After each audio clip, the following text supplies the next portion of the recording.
coming through with animals that pee and poo and a building adventuring. Out in space or playing with string, you did your homework, thereby earning one last show before you turn in. Last chance to be entertained. Sleep is good, but TV helps your brain. TV's Funhouse.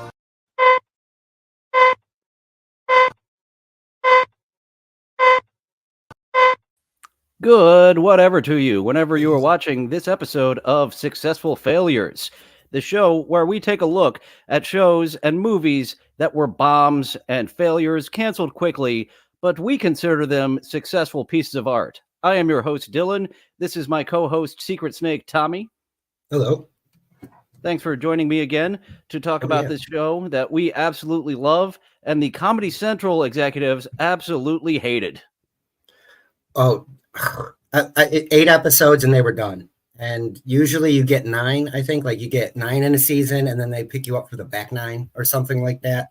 At least back in the old days. It works. There's different deals. Like Seinfeld is another show that they had no confidence in. Had a 4-episode first season.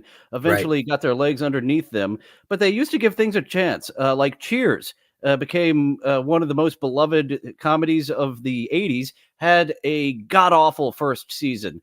But they did not have puppet animals humping real animals to get the executives to say, what the fuck is on our network? Get it off now. I think they tricked some of the brass upstairs by saying, oh, it's going to, it's about animal rights, especially with the last episode, which we'll get to. There's a very thin veneer of political undertone that I think they got to go and say, oh, this really means that. But I think it was basically they wanted Saturday TV Funhouse, but it couldn't be just 30 minutes of cartoons nonstop. So we have this wraparound. They had, and there's some that I believe that they hated. I'll point those out as we get to those clips. I think the ones that actually featured real children that are the ones that the network absolutely hated. And those were some of my favorites. Whereas in the later episodes, they started bringing real kids to perform on these shows. But also a few really fun cartoons as well. And the opening, we didn't feature this last time. After the opening, which was featured here, they have this little slideshow of Doug getting up in the morning. Doug treats it as a slideshow. Everyone else in the background doesn't. So this is Caveman Day's opening. And every episode opened like this, with this faux slideshow.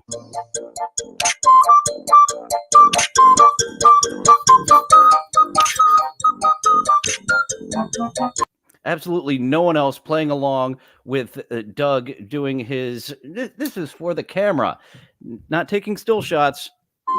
We're taking video, Doug. And there we actually did get, we never got some of those other days. We didn't get Pilgrim Day or Flying Ace Day. I suppose that was episode 9 and 10 that they did not get to film.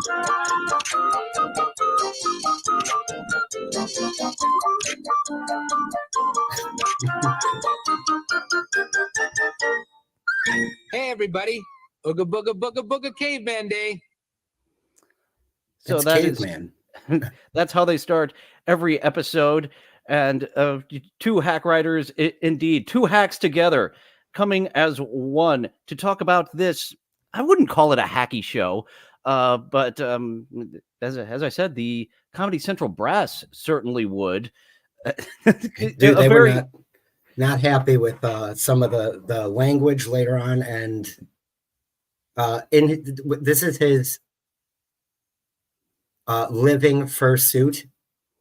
And I know there's one dog up here that's real, and there is another one almost in Quattro space, or Quattro, I can't say his name right, here, but there's also a puppet that somebody has to stick their arm up all the way up his front and operate the puppet. It's a sticky situation. the cavemen, very much like the Native Americans, they used all these bones and such. And Doug teaches us, like, as an example, here, this caveman, this bone could have been used as a caveman can opener, which obviously they didn't have cans back then. Like, everything that he teaches us is wrong, because the next thing he brings up is here, some of the more educated cavemen, they could have made a bone weed whacker, and he's got this operational weed whacker going around, and he builds his sculpture, and at the end the fur coat comes alive and is eating he's been eating ribs and makes this Tyrannosaurus sculpture out of rib bones. It's great at the end. And we don't have much from Doug. As usual, the Annapals, they are hungover from freebasing Christmas spirit in the last episode. So that's why they're not here this time. They're all just in a schwitz, as they call it, in a sauna, right. Taking, detoxing all that horrible stuff that they put in their body. Christmas spirit, if it comes naturally, not horrible for your body. But if you synthesize it and freebase it, it takes a toll on you. Yeah, your body doesn't like it as much. So we have the Annapals just in a sauna making New Year's resolutions. Oh, yeah. And here we have Chicky's New Year's resolution. He is going to reunite with his brother with Tourette's. I'm going to spend more time with my brother Vic. Seriously? The one with Tourette's? Yeah.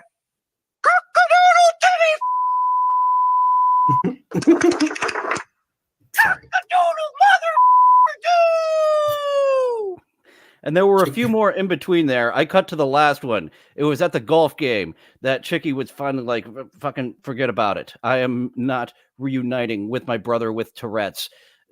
Starting everything with cockadoodle, fuck me in the ass, and so forth. Was two others that they had in there before. At the golf tournament, Chicky has finally had enough. Forget about this New Year's resolution. I think Chicky's probably my favorite character. Yes. The oversexed chicken, or well, I guess. As we get to the Atlantic City episodes, he really went way over the top, and what he was doing became my absolute favorite. So his New Year's resolution lasted a bit longer than the Turtles' New Year's resolution. He's going to learn an instrument. So we see this year how that goes. I'm going to learn a musical instrument. Okay. Once again, looks like some man on the street stuff. It doesn't look like that these are actors. It looks like they just came in and said, hey, here's $100. Can you close this down for an hour while we shoot some stuff? Oh, yeah. That's probably one of my other things that I really enjoy about it is they were just like, we're going to do this. And they had, per diem, and it was like, I don't know how cheap that saxophone was either, but they buy the saxophone from this guy too. And later on in some of the other sketches, you'll see that they are very wasteful to some of the businesses they visit. And the man on the street bits, the one that we covered last episode, them assaulting people high on Christmas spirit, that was my absolute favorite of all their man on the street stuff. What was just assaulting people outside Radio City Music Hall, the most well-to-do that they could find, screaming jingle bells at them. That was my favorite of the man on the street stuff. They were delivering carols to the upper class who doesn't receive that attention as much as they should. So here we have the turtle buying the saxophone. A few months to actually make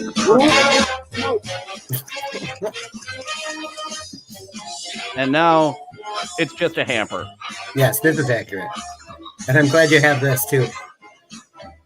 This is what he actually spent his time doing. Instead of learning the instrument, he is a footman. Is the turtle. He's got his saxophone hamper and his real pastime of jerking off to feet. 1998 proto wiki feet. It took a while to load up these feet pics back in this time. Yeah, you would be up all night. You'd probably see about 4 or 6 feet. That's it. If you wanted some 56K. video of some feet, yeah, you had to let it just download for like 30 to 60 minutes at this point. You could get the feet pics and they would take a while, but if you're one of those people who wants feet video, oh fuck, that's going to take a long time. And as we see, the turtle did not have the early cable modem, so he's just looking at feet pics of other turtles. Exactly. Then we have Fogy, the dog. His New Year's resolution is to stop eating poop. And he's a bit addicted to eating poop. We see in this clip I have here, Fogy finally breaking down. He's got, I can't believe it's not poop in front of him. It's great. The rooster just gave it a taste. And he's screaming out, "This doesn't taste like poop. It tastes like shit." And Fogy just trying to convince him and everyone else, it does. It's not. It's poop. It tastes great, I tell you. Just like poop. Creamy, delicious poop. Very much like the old cartoons of people starving and seeing their buddy turn into a cooked turkey in front of them. The cat turns into delicious poop. Hey, Fogy, you miss me, don't you? Come on, take me, baby. Go!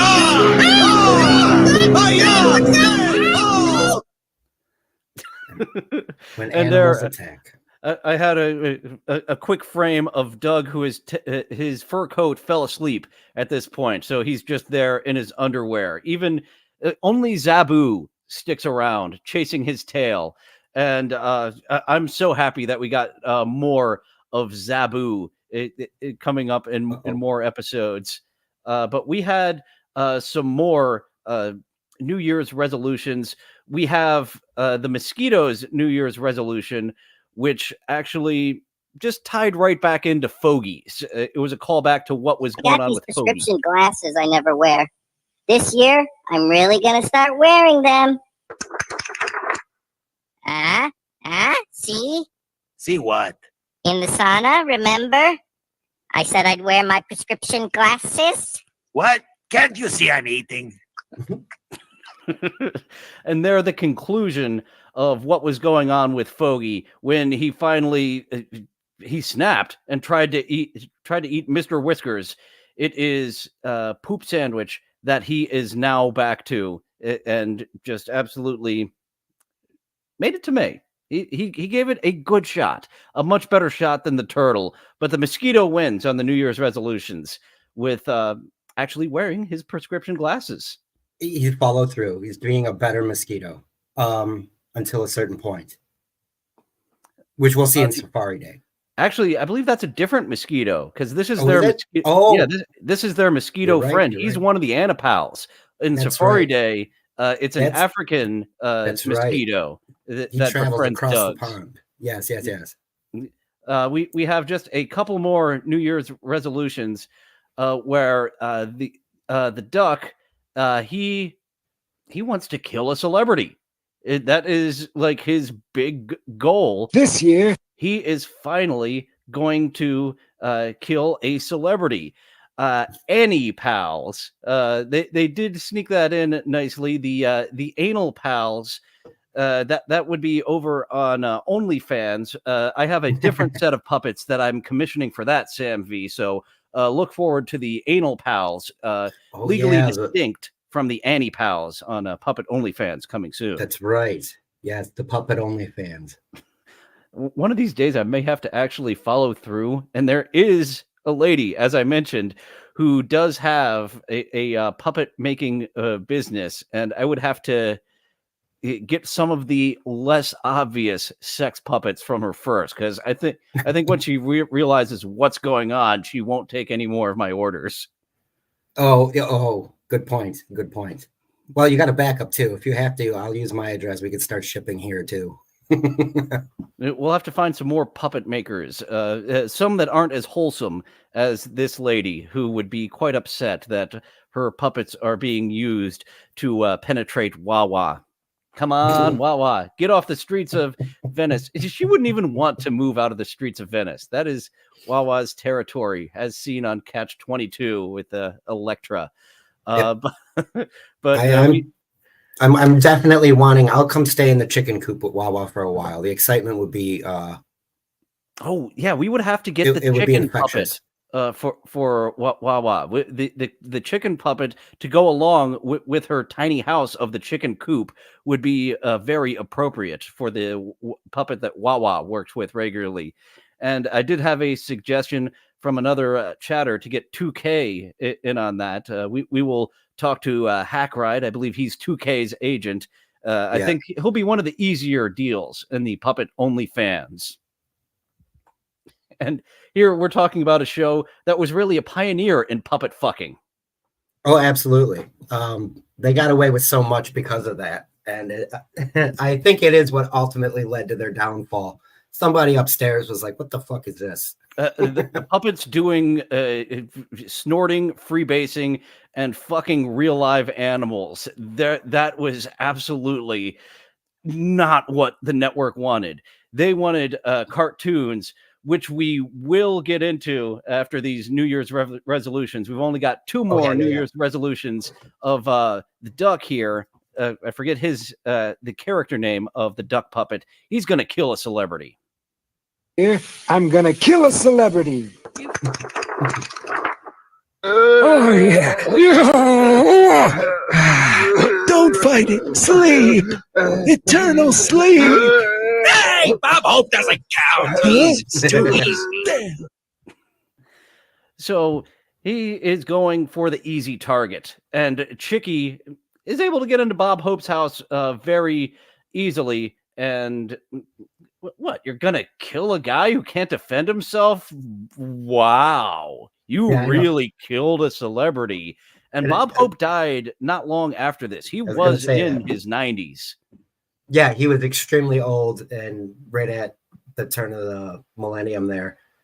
I agree with Chicky. It don't count if they're geriatric. Yeah, he's on death's door.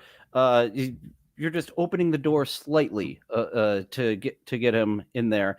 And Mr. Whiskers is really going to do it up for Halloween. And we have another callback here with Mr. Whiskers really doing it up for Halloween. This year, I'm really going to do it up on Halloween.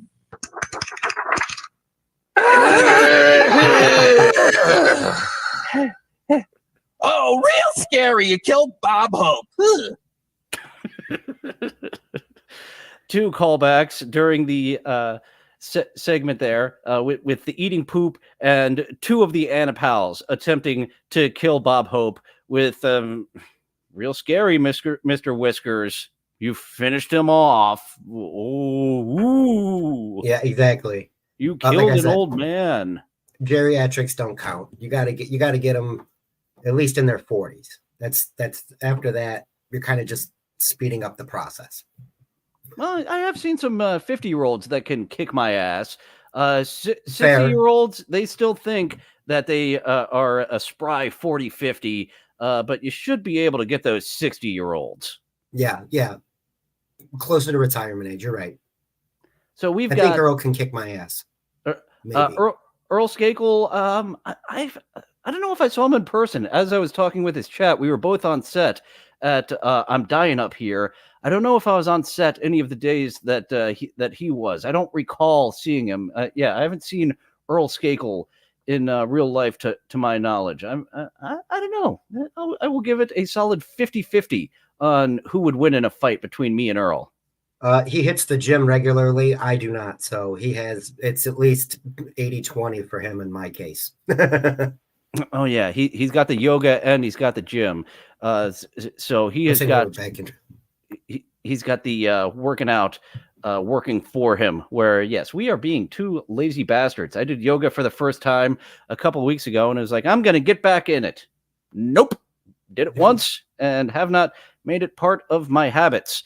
Like the Annapals have made drugs part of their habits. Well, yoga turned out to be your saxophone. It did. I bought it. I used it once, and then I wasn't looking at feet. But yeah, I was doing the yoga mat was sitting in the corner while I was checking out some new ladies over on Strip Chat. So I was indeed the turtle with my yoga to his saxophone. So we do have a few cartoons from this episode. What got them this show in the first place? Mischievous Mitchell is Dennis the Menace, but racist. So here we have him at the Jewish neighbor's house, causing some mischief. Mitchell, my boy, what's this all about? Step right up, Mr. Goldstein. You can't pass up a deal like this. Free ham. He pulled it out of his fridge, and his parents, yeah, Mitchell, go and do whatever you want with that ham. So he's got free ham on the lawn of the Goldsteins. Don't it smell good under that big old hook schnoz? Oh, you little rascal, Mitchell. Always into some sort of Mitchell. Bullseye! Scamp. Scamp. Yeah, Mr. Goldstein just thinks that Mischievous Mitchell is just a boy being a boy, doing silly stuff. And it's Mr. Wilson, Mr.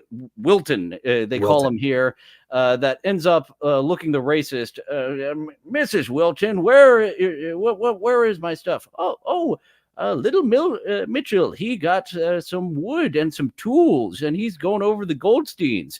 So immediately, Mr. Wilton knows what's going on. Oh, my God, he's building a cross, and he's going to burn it, isn't he? And, of course, through a little mishap of the wood and some black paint, he looks like he's walking around like Hitler on the Jews' front yard. And it makes front page news. And Mitchell, with a nice little quip to end the episode, well, Mr. Wilton, they do run the media. It's extremely on the nose racist, but the way Mr. Wilton turns into Hitler is hilarious. Like, they smash up Mitchell's free ham stand, and everything flies into the air, and it all lands on him in such a particular way that he's goose stepping on the front lawn of the Goldsteins. And hold on one second. Oh, we've got an Annapal speaking up in the background of your shot. Not happy about the anti-Jew sentiment. Well, good to know. You have a dog that is speaking up for the group, for all the different racial groups of the world. And I think particularly she has a thing for the mail carrier, much in the vein not of Dennis the Menace, but of Blondie. She wants to get at the bill delivery person. That's actually one of the things they didn't hit on. It's fun how they took the traits of a dog chasing his tail and turned it into Zabu, who always has these Acme devices trying to catch the tail. The dog eating his poop. Yeah. In season 2, they probably would have touched on Zabu or someone trying to get the mailman, but they didn't here in season 1.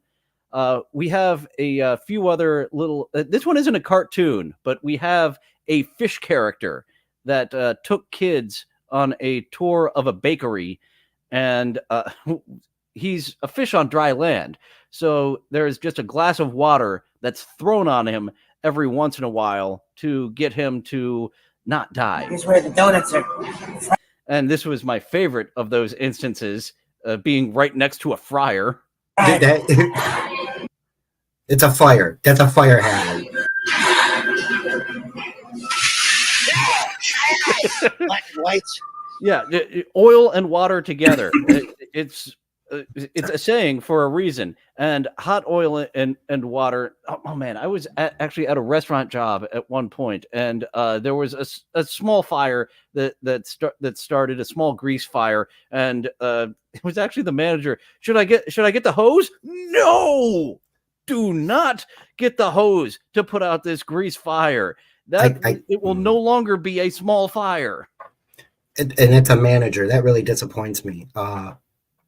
This bakery that they're in is very typical of where I was working up until I quit my job and started doing this. Oh yeah, the upper management had run off everyone who was worth a shit and demoralized me to where I was I was the quiet guy at work. Usually I'm not the quiet guy at work. So yeah, the manager had very little idea that grease fire Chocolate rounds. you don't put out with water. And old people cookies. I'm upset. Okay, gang. Dig in. You're upset? The thumbprints, the strawberry thumbprints are not old people cookies. I like them. I quit picking on me. Plenty of cake too. And this actually happened a few times. Every single time that he's introducing something to the kids, dig in. And the kid on the right really shoving him in his shirt is a fun Load him visual. And another kid in the background has to drop some more water on him so he doesn't die. That's so great. And then they're dumping it on product too. There's, I don't know if you clipped it or not. I didn't. There was a huge pile of chocolate chip cookie dough, and all the kids were gathered around and they were scooping cookies. And like the one kid throws water on the fish and it goes all over the cookie dough. It doesn't hurt the dough, but it's making it wet, and that's not healthy. That's also the ending of this sketch where the fish is helping them decorate a cake. The baker is using icing, but the fish just shits out a bunch of eggs. But in the middle, he needs water. So it's just a pile of mush at the end because they need to keep him alive with more of this water. And actually, I'm going to skip over the middle one for now. Let's go to the final sketch. We'll return to the middle one in a moment. It's a return to the mnemonic devices. They've done this a few times. So let's see what mnemonic device we get this time. Denial, anger, bargaining, depression, and acceptance. Here we've got a therapist trying to remember, how do I help this man get over a death? What was it? So just think of this little tip. Drink alcohol before doing anal. Good advice, and your patients will thank you for it. Very good advice. Thank you, mnemonics. Good advice all around. You want to drink alcohol before doing anal. Just ask Jim Norton. It took him quite a while to get into that. The middle cartoon was one that the network actually really liked. I'm sure this is harkens to what was seen on Saturday Night Live with the Saturday TV Funhouse and the Black Sabbath show, a cartoon flashback from the 1970s. We're going to get laid. No, this is a lay. So's this, mate. Hey, where's Doom Doom? What do you mean, look out from above? Bill, your alcoholic ramblings. Bloody get off! Teaming up Black Sabbath with a dog, and that's just how he speaks the entire episode. So they get it. Oh yeah, the laugh, the canned laughter that they had, and the early Scooby-Doo's had this. Even as a kid, I couldn't stand that canned laughter on Scooby-Doo. I can't think of another cartoon that had it, but the canned laughter. The one with the buggy. I can't remember. Speed Buggy, I think was his name. Yes, you're right. It was Speed Buggy, and I think that one ripped off Scooby-Doo so much to the point they had a Shaggy-esque character. I remember there was one with a dog. There was another dog just like Scooby-Doo as well. I think also from Hanna-Barbera, who just needed to turn in an assignment on that Saturday morning. So make Scooby-Doo gray. Bam! There's your new cartoon, and they don't have a mystery machine. They're solving crimes. Yeah, that's the ticket. They're solving crimes. So they have what I pulled one more clip of the Black Sabbath show. The canned laughter is just very I fucking love how the canned laughters are just so unimpassioned. No actual laughter behind them.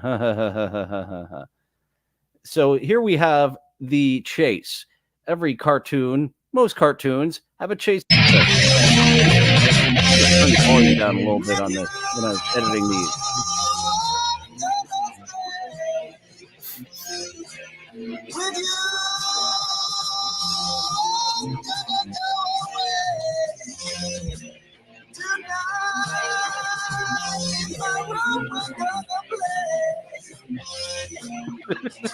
Just finding new ways. This is it. To get laid, and getting laid is how they got in this mess. Ozzy giving the chief's wife the high hard one. The chief actually says, "Oh, Ozzy's giving the hard one to the chief's wife. High hard one to the chief's wife." That's always a good get. A good gag. Wait a minute, that's my wife who he's banging. Get him, boys. And that was another thing from the Scooby-Doo series. They always did that. And their big gag was, from door to door in the hallway shot. Like, I love those. The Futurama episode that did a ripoff of the Scooby-Doo, they have that hallway and they just run from one door to another. And then that's it. It's just a logical. They ran from one door to the other and the camera just sticks on it for a little while. I'm trying to think if I saw that ever in live action, because I did write a comedy pilot where I do that in live action that I never got to film. And I would love to, and it's easy to make that, like in real life, just making the facade of a hallway and doors. It's easy to do that, of them coming out one straight and the shot. other. Yep. Yeah. One camera straight shot, and quick edits. It'll work great. It is, dude, that would be great to see live action. I can't think of anything offhand either. Yeah, that was something I've mentioned a few times of you, that things that I've written that haven't gotten produced, that we just need some capital to get this fun stuff done, or some capital to get the trains and pinball app off the air. Me and KB, we will be on the autistic dating app of trains and pinball. Yeah. You need a silent investor for that. Or they can be loud. If you want to be loud, be loud. Just give us some money for this venture. And since you put up the money, you're taking the lion's share of the profits. So we'll Shark Tank it. That was Caveman Day. Safari Day was a fun episode. The Safari Day is part 1 of 2 of the Annapals going to Atlantic City. Wait, before you jump from Caveman Day, one of the bits from the Sauna schwitz was everybody took their towel off. Oh, yes. And revealed their Fogy. peens.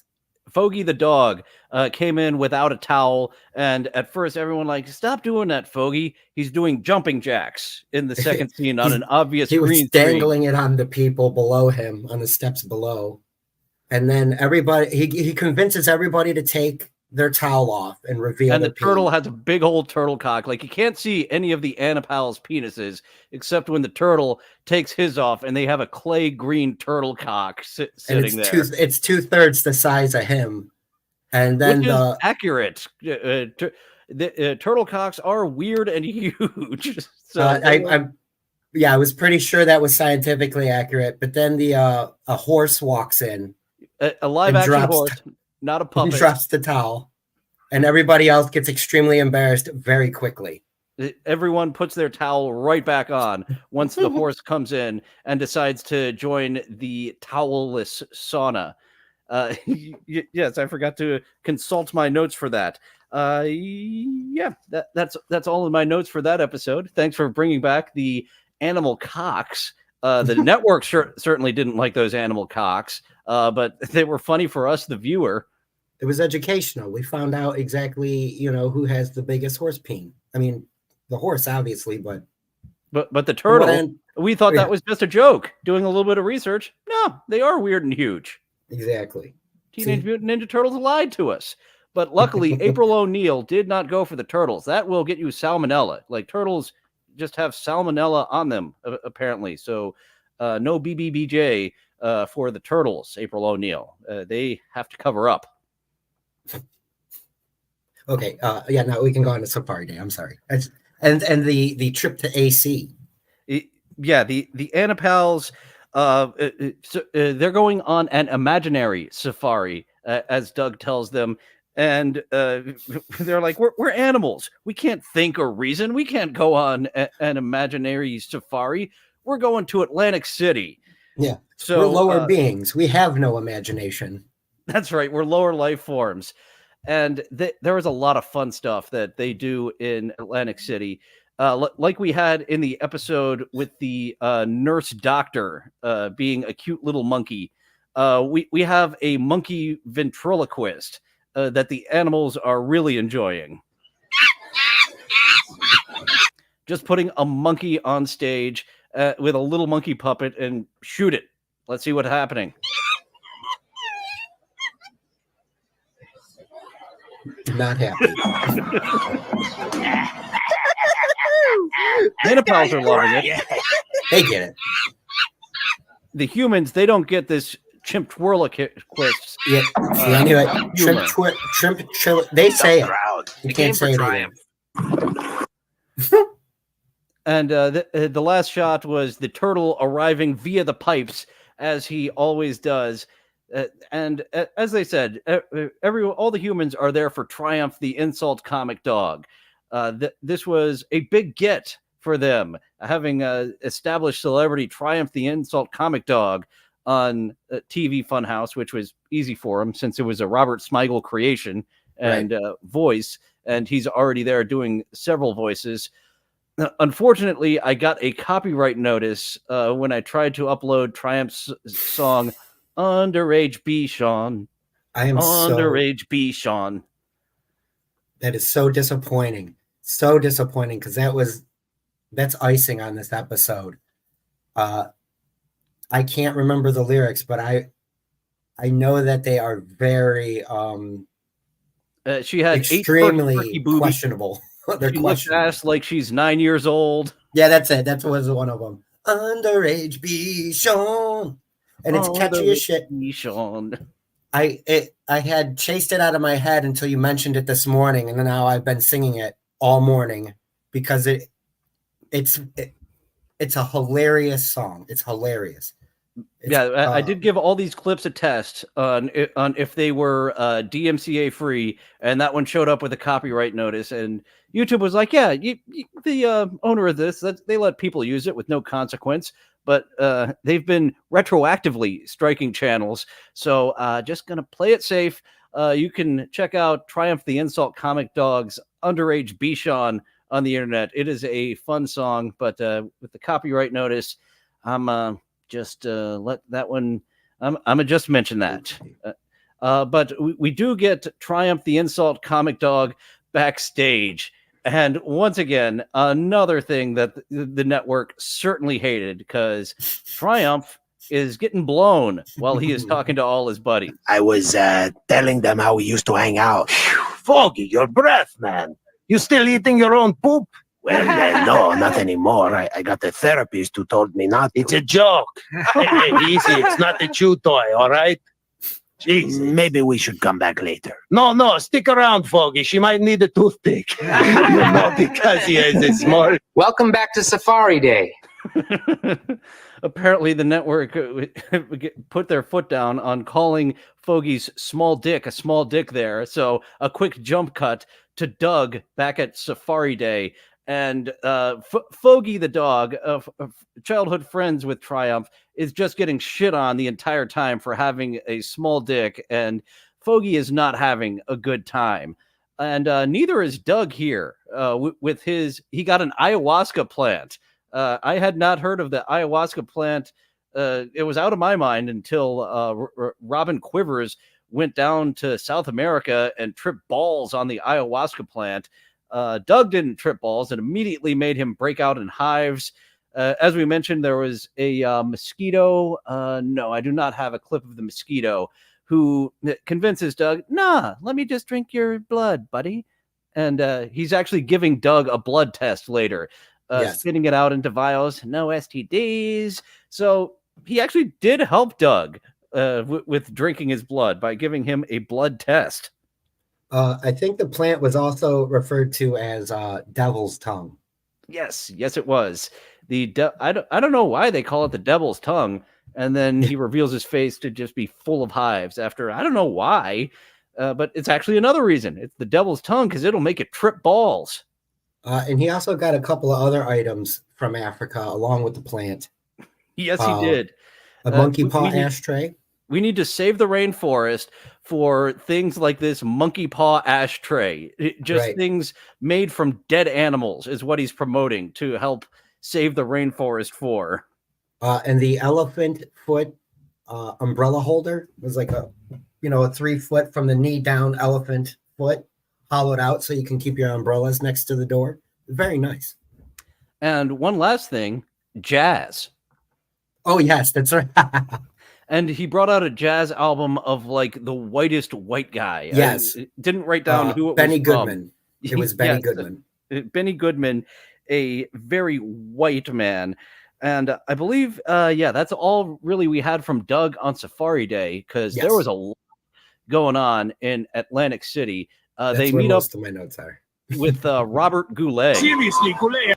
And what I really love about this scene of them sitting around the poker table with Robert Goulet is they cannot keep those cigarettes in these puppets' mouths for shit. I'm glad you brought that up, because Hojo the turtle, he straight loses it into the drink and tries to fish it out. Yeah, the puppeteer sees that he's lost it and the turtle wants it back, so he's trying to fish it out. And here at the end of the clip, the duck as well just flops right onto the poker table. Have you met my friend Fogy? The guy's so small he couldn't please a guinea pig. Good one. And I love the camera work and just the small things they're able to do of zooming in on Fogy looking down, showing that he's not having fun with these small dick jokes that keep being thrown at him. No, and it shows that the camera work is just as important as the person being portrayed. You're like, there's a little lesson on it. I forget what it's called, but they show a guy kind of half smiling and then they play happy music and then sad music. It's the same thing. You see Fogy looking down, just the end of every tiny dick joke that Triumph can conjure. And it's more embarrassing because he's in front of his friends and his friends are enjoying Triumph. And he wanted the credit. Puppets. And yeah, they are able to use these simple puppets. They don't have a whole lot of articulation like in E.T. or even the why can't I think of his name? I'll think of the other puppet's name in a bit. But yeah, just very small, cheap puppets with little articulation. So they're able to work with the little they have. Just put his head down a little bit and zoom in on him. Bam. It communicates that Fogy doesn't like these small dick jokes. Fogy doesn't have a great time. Chicky has a great time. Oh, yes. In Atlantic City. And once again, we get another fun monkey performance. We saw a chimp triloquist, and then they go to a strip bar, and this chimp... you can see the leash they have on the monkey in every scene with this stripper, also a chimpstitute, this monkey stripper. You can see it tied down so it stays in its certain area.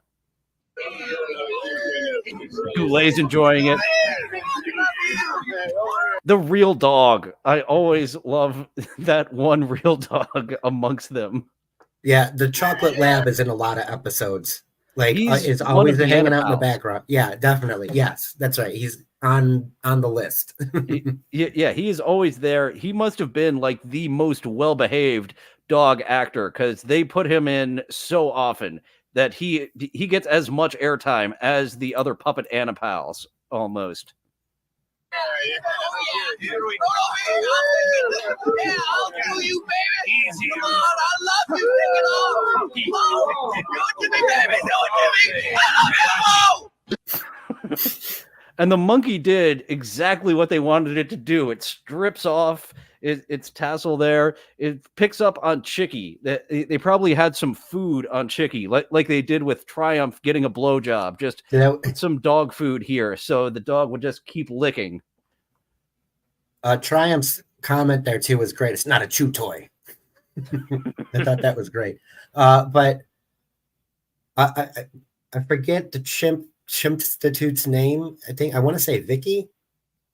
I didn't write that down anywhere. I do have one more shot of the Chimpstitute and Chicky in Fogy's room. that he needed to borrow because this chimpstitute. Hey, sorry to use your room, She's but wild. this chimpstitute is wild. Whoa, come on, take me, baby.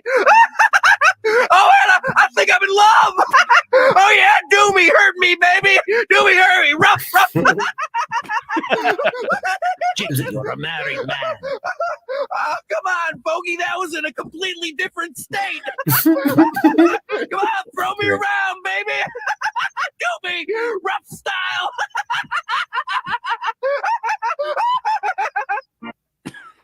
Whatever they have. Holy Chapel. Whatever they have there as the turtle's vomit is edible. It may just be ground up dog food. Or cream corn. Yeah, whatever it was, it's safe for the dog to eat. So we have the dog eating the vomit. That actually goes along with what we're doing here. And yeah, Smoking Joe Frazier's Holy Chapel. The boxer himself is there marrying the chimp and Chicky. And that will come back in the part 2 episode. But I also everyone got laid except for Fogy that night. Fogy's having a bad time, so I pulled the clip of all the other animals. The Bichon getting it double penetration from Triumph and the duck. That's too good. And here you can tell there's a little bit on the beak to get the puppers to lick the other puppet. Yes. Even whispers the cat, he's getting more. Here it comes.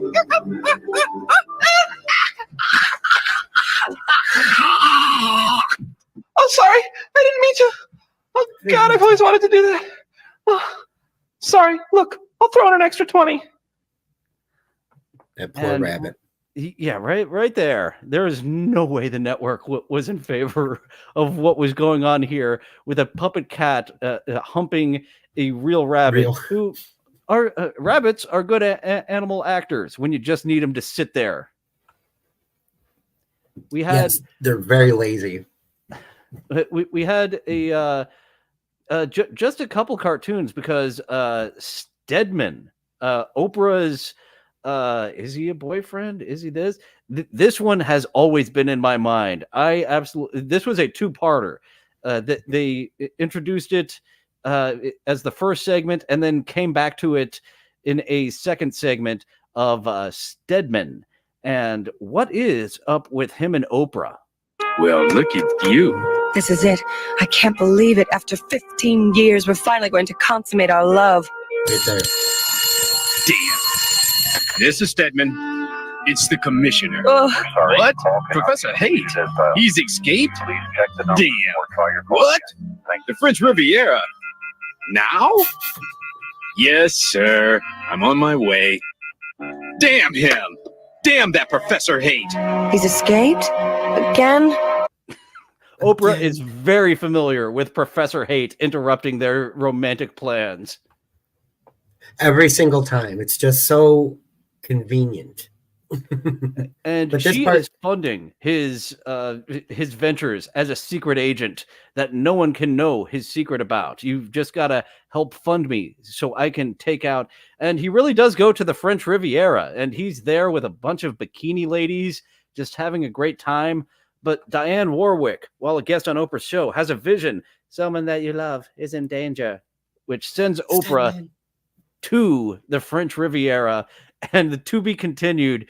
I actually didn't pull it, but she's on the airplane and got a box of bonbons. Yes, just and then the big picks one up too, another one. The half-gallon looking box. Yeah, just chugging it down as if it was milk. And to be continued. And luckily, they continued it later on in the episode. Yeah, and they also show that Oprah has a lot of cash on hand. He's like, I need the money, and so she opens up a safe behind the mirror in the wall under the bed and hands him like a sack full of them. I only have 1.3 million on hand, and then sends him to the French. Yeah, exactly. And he starts rattling off things he needs, like laser guns and parachutes and all of this other stuff, that he needs to be his super secret agent self. Yeah, these are not provided by whoever's employing them to take out Professor Evil. So Oprah arrives at the French Riviera, and she catches Stedman. Slower. Bend over. Stedman, what's going on? Yeah. Darling, are you all right? That was really his arch nemesis that was in disguise, and luckily Oprah was able to distract while then Stedman was able to do a little sneak attack on Professor Hayes. Oh, So Oprah, now we finally can consummate. We are here in the French Riviera. What a better place than somewhere completely romantic. We just work together to take out Professor Hate, hopefully forever for this time. So absolutely nothing can go wrong here to prevent them from consummating their marriage, fiancé-ness or something. 15 years of being together, engaged for most of that, I take it. So yes, here we go. There is Professor Hate was just thrown out of a window. He cannot stop this. Stedman, I've been dreaming of this moment. Come here. Wild horses couldn't keep me away. Invisible robots! Invisible robots? Beep, beep, beep, beep, beep, beep, beep, beep. Look out! Darling, are you all right? Oh, what happened? The robot ducked. Two very graphic violence on women of kicking one and throwing her out the window and smashing Oprah with a chair. And awful. Oprah, immediately her mind is right back to, a private room. Come here, Stedman, who's like, yes. let me close these blinds. The classic signal of open, close, help me. Do the thing. And his partner in crime, James Brolin, it hits his walkie-talkie to call him back into action. And James Brolin is a superhero, dressed up in a superhero costume to get Barbara Streisand to let him out of the house. You don't have a costume? How do you not have a costume? I'm a secret agent. Secret agent, baby. And Brolin is like, you are a smart man. And yes, absolutely. That was a good... Oh, go ahead. Sorry. They boat away with beautiful women. Oh, yeah. And Oprah thinks she's saving the world, too. Like, she sees the boat going away. It's like, they just don't know who he is, really. Because in the beginning of the sketch, Stedman was getting called gay and a leech and all of that by the other socialites that were at one of Oprah's parties. And they can't know. No one can know. Nobody can know. And James Brolin is also a great second pick because that's exactly who would be hanging out with Stedman and leaving those women at home with their successful piles of cash, and needing a gimmick to get out is even funnier to me. Yeah, that's a nice little period on it. That this other man that is avoiding having sex with his very rich wife, he's a superhero. He's Wonderman.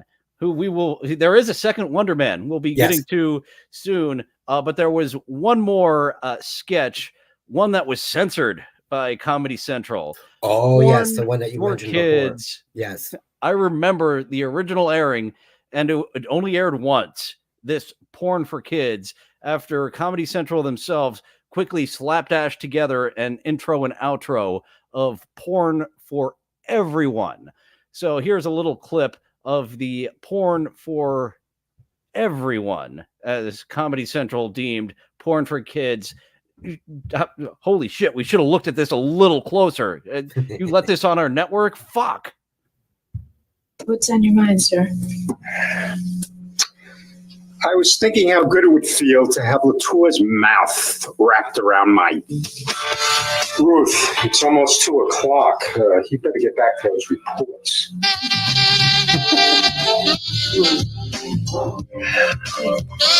It's hard for fun, and now it's done. It's porn for everyone. very slapdash of putting what looks like a Microsoft Paint little 2-frame graphic porn for everyone, where yep, as I said, they started using kids more in these later episodes. They had kids, I believe it was marching up a hill, if I remember correctly, that they were outside singing. I couldn't find the original airing anywhere. I tried to look for it. I did not see it in my.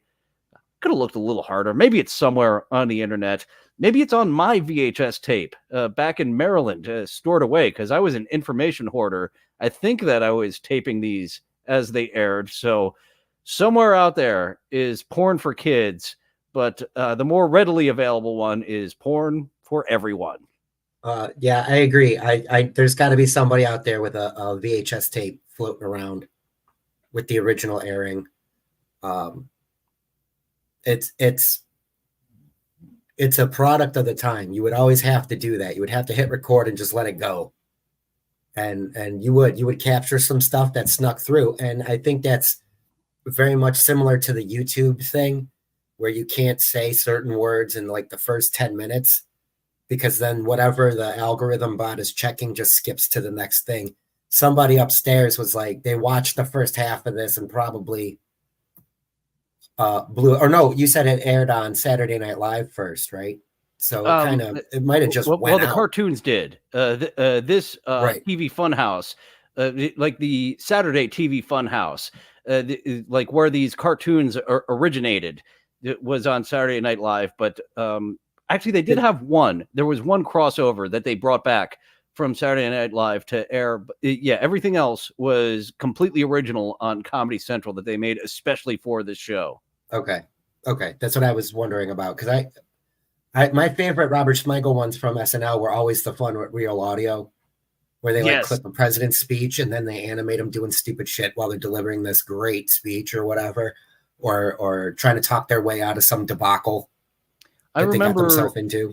the Saturday Night Live one where they took audio from Sex and the City of them talking about getting peed on, and they had to bleep out pee every single time. It was cut to shreds. You're allowed to talk about getting peed on HBO, and I don't think they were saying the word piss. I think they were saying the word pee, but you can't say that at all on network television. And TNT, I actually remember some boobies slipping by. There was an afternoon program that must have been shipped over from the UK that I saw some boobs at like 4 p.m. once, and they forgot to censor out the final shot of the lady riding the alien at the end of They Live on Joe Bob Briggs's Monster Mayhem. So no TNT.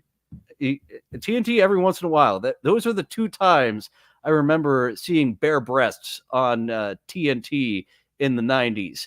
And that was probably my introduction to They Live, was Joe Bob Briggs. He also introduced me to the Warriors. No boobies to slip by in the Warriors. That was just violence that got them the R rating, not violence. Yeah. And a random pair of boobs. It's so random, the pair of boobs in They Live. It's such a throwaway that they have titties at the end.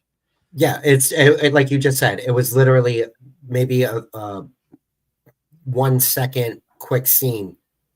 My first experience with They Live, I got sat down by one of my really good friends at the time, and they pretty much Aaron Inholted me. They were like, we watched it, and then he was like, do you get it, dude?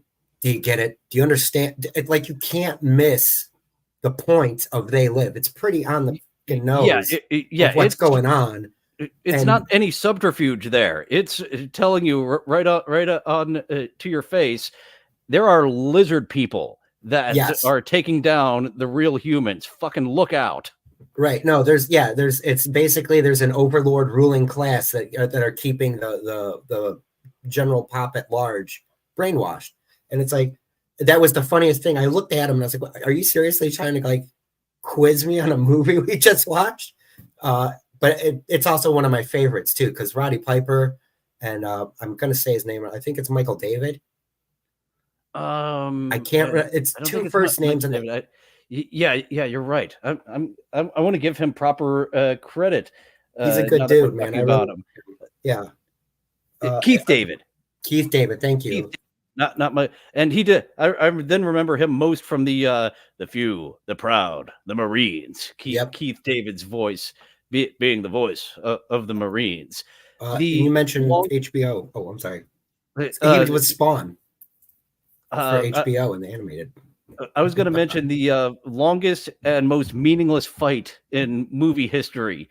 The script for They Live actually just had 5 pages that had parentheses. The fight continues. That wasn't something that they planned out move for move in the script, but they wanted in the script to identify how long this is going to take. This is going to take as long as 5 pages of script. This fight. Wow. The fight continues. The fight continues. That's crazy. That's a nice little inside information right there. Yeah, that's probably that is the best fight scene in cinema history. Like, they really go at it for quite a while. And Roddy Piper throws a few wrestling moves in there as well, of giving a guy like a suplex, yes, as well as just punching each other. And what I find really funny is the 2x4 that he's trying to hit Keith David with, and he knocks out the glass window in the back of his car, but he's apologizing for that. He was about to clobber him with this 2x4, but like, when he knocked out the glass in the back of his car, oh, I'm sorry, man. I'm sorry. That's such a good bit. That was so good. That's one of my. It's in the top 10 wheelhouse of my favorite movies for sure. Getting back to Astronaut Day was the next episode, part 2 of the TV Funhouse Anapals in Atlantic City. And speaking of words that you can't say in the first 5 minutes of a YouTube video or at all, they're trying to give Chicky a talking to that he already has a wife. What are you doing with a chimp-stitute wife here in Atlantic City? You're just jealous because you're monogamous. Monogamy's for fags. I love the disappointment on Robert Goulet too. He's just like, oh. Because Chicky's out of control. Nice shoes, but out of control. Yeah, Chicky just got married at Joe Frazier's chapel with this chimp-stitute. And there's actually some backstory that we get with Robert Goulet. This is actually a racket that's being run. Chicky has to go and purchase his wife from her pimp. And at the end, the pimp takes all of his money and cuts off Chicky's thumb. And Robert Goulet, thumb off, man. Robert Goulet reveals that he's gone through the exact same thing. Joe Frazier isn't even a real minister, but he's in on it. They get this money and they split it between the 3 of them, the pimp, Joe Frazier, and the chimp-stitute. It's like I'm looking into a mirror as he holds up his hand, bandaged up, missing his thumb as well. So that chimp got Robert Goulet as well. That's what made this episode pretty good, is that there was some decent backstory, and it's believable because you would think Robert Goulet and Joe Frazier are both kind of working the whole system too, But Robert Goulet, he's just a singer. He's out there to have a great time. He knows that Chicky is on a terror and can't be talked down from marrying this chimp-stitute until after he gives up all his money and loses his thumb. And this is before it's revealed that it's just been a big scam by the pimp, the chimp-stitute, and Joe Frazier, with Chicky giving an emotional speech to his wife on the beach and breaking up with her. I just don't think it can work out. Viper, these last 12 hours have been magical, but we come from different worlds. Viper. Shh, no, don't cry. You're young. You're a beautiful woman. You know we have our whole lives ahead of us. And you'll always have a special place in my heart. And once again, the monkey just playing with the puppet, just bouncing it up and down, doing whatever the monkey wants to do. And they get that wig pretty hairpin down too, because when they were getting wild in the bedroom, Viper was going crazy and really flinging Chicky around. Yeah, it wasn't like it wasn't like any of the hats we've seen where the monkeys don't quite get the concept of the hat. So they know they're supposed to do something with the hat, so they move it like to the side of their head or underneath. But yeah, that wig they have got in place with that Peg Bundy monkey hair. So we also go back to Triumph, the insult comic dog. He's got a thing for the Bichon. He stole Fogy's hookup of the Bichon, and now he's kind of stuck. Help! I'm stuck! Help! Somebody help me! I'm stuck! Help! Somebody help me! Help! I'm stuck! Help! Somebody help me! Help! It's not cute. I was f***ing this dog and got stuck. It's not cute. The only reaction they got of any of this man on the street that made it to air, that's cute. Everyone else is just doing their thing in the casino, throwing their money down the slot hole, very much like Chicky threw his money down the slot hole. And after this, they have a little musical performance. The animal band is there, and they're trying different things to get Triumph unstuck from inside this Bichon, even throwing a television out the window tied to the Bichon so they will separate. And I found, wow, I'm an asshole. I didn't pull that one of them throwing the TV off the top floor into a pool with legit. It was a real shot, and it wasn't for any of the youngsters that see this. It was an old CRT television. It was a 19-inch color TV, and they chucked it off about 8 stories or so. Is what is it, about an 8-floor building, maybe 10 floors? Yeah, something like that. Into the pool of the hotel. And again, with their quick editing, like you see it hit the water and there's a little splash, but then they're instantly like cleaning it up to like not get into any kind of legal shenanigans with the place that they're at.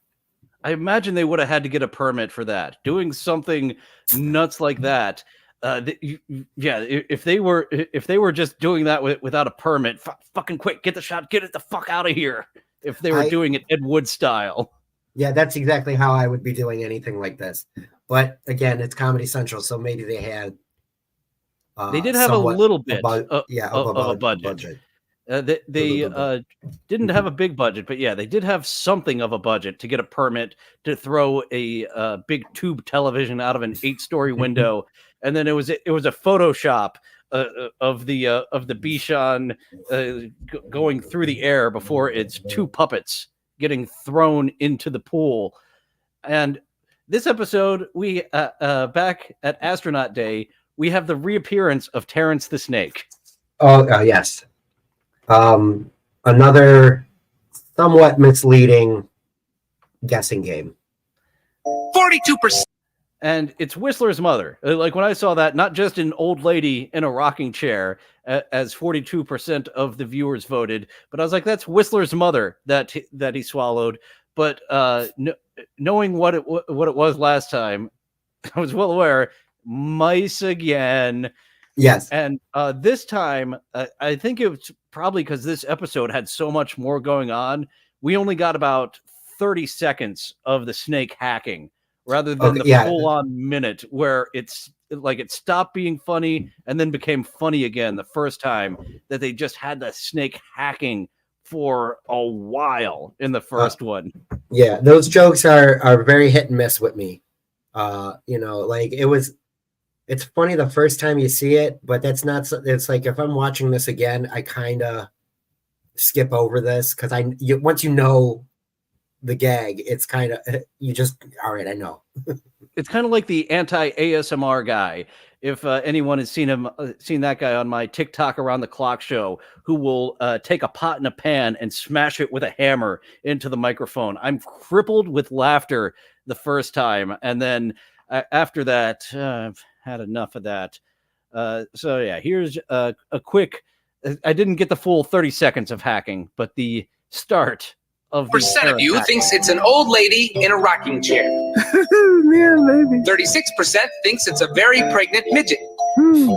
Yeah, I could see And that. 22% of you thinks it's Frosty the Snowman's stomach and ass. Very specific, but Okay, Terrence, let her rip. Okie doke.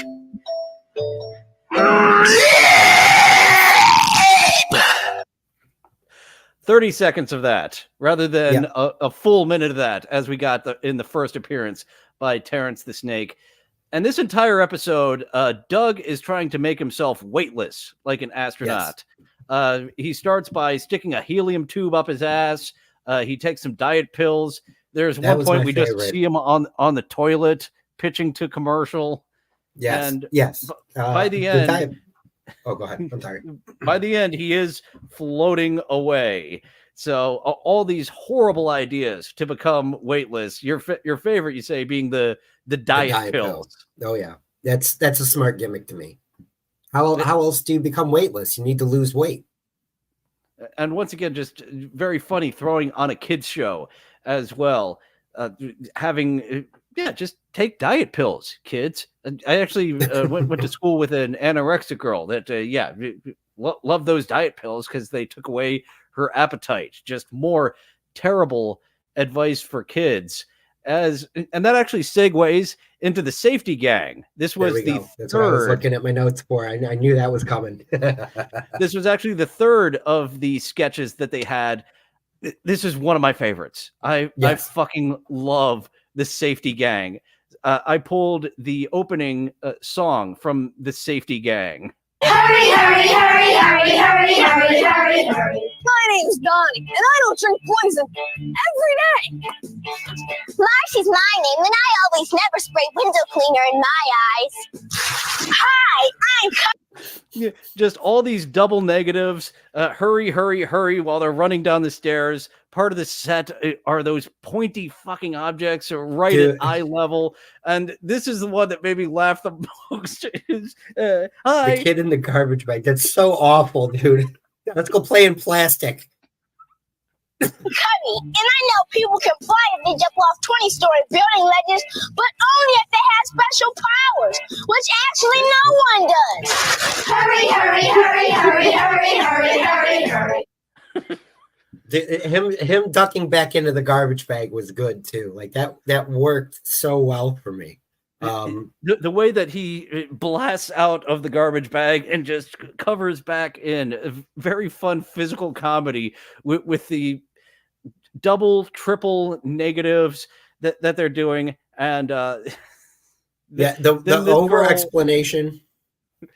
The over explanation of if you jump off of a 20-story building, blah blah blah blah, which no one can. Exactly.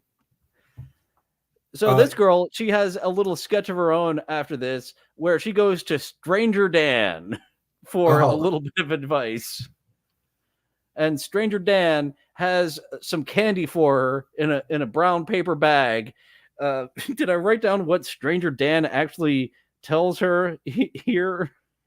I forget what she was asking Stranger Dan about, but he gives her candy. At the end, he gives her a ride in his van. Yeah, she says, "I gotta go," and he's like, "Hop in the van. I'll give you a ride." And then all you see is her like sitting cross-legged, waving, and then the van door it's the sliding door. She's not even in the passenger seat. She's in the back of the van, sitting on the carpet, and that's all you see is just the sliding door close in on her, like a very morbid jail cell kind of thing. You know, you're not going to see this kid again.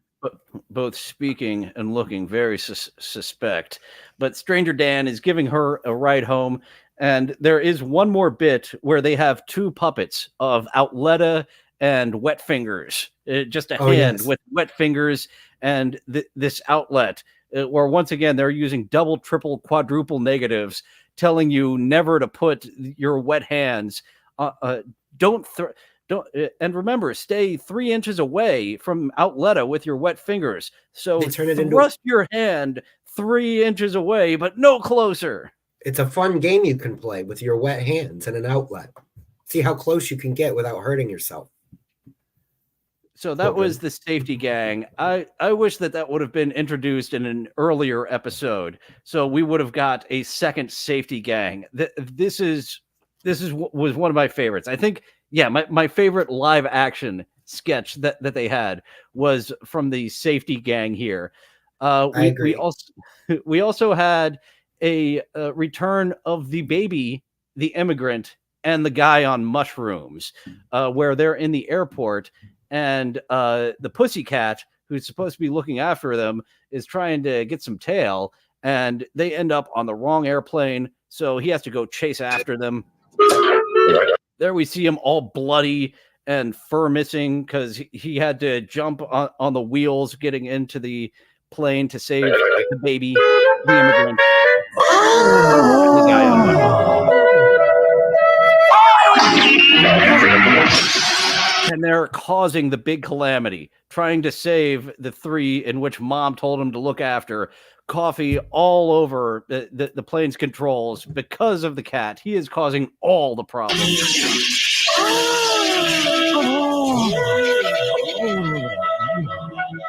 Do you read?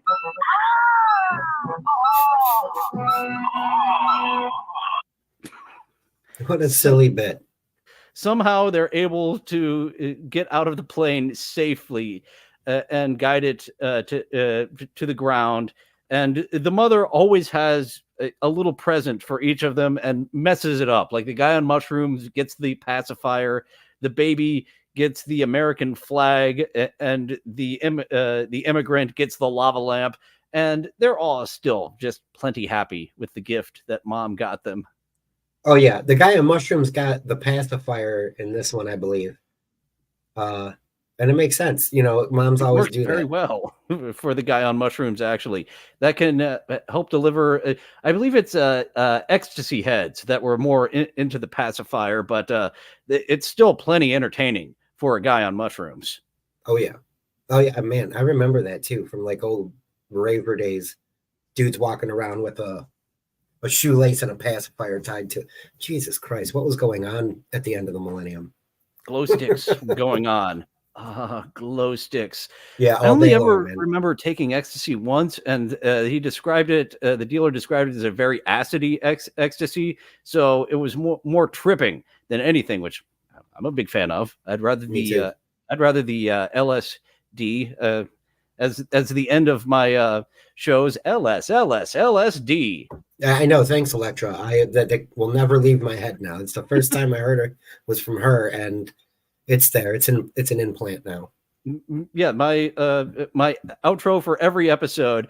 When I decide to put some money into this, I'll have to get a parody song of that old cigarette ad done instead of LSMFT, LSD.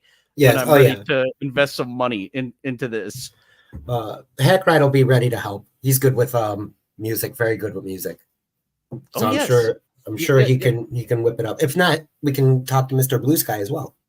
Yeah, we do have a few friends, and Mr. Quint, I believe, is also a musician and audio savvy. So yeah, I do have people who can help me upgrade this on my shoestring budget of next to nothing. I have a job now, so I can invest things. Before we get away from this episode, there was one more sketch made me laugh my ass off. We laughed our asses off. Was the I'm pulling the wrong one. George Washington. Yeah. Okay. Good. I was going to mention it if you didn't. Yeah, I've got. Let's go with this clip. Ostracized by his public. George Washington.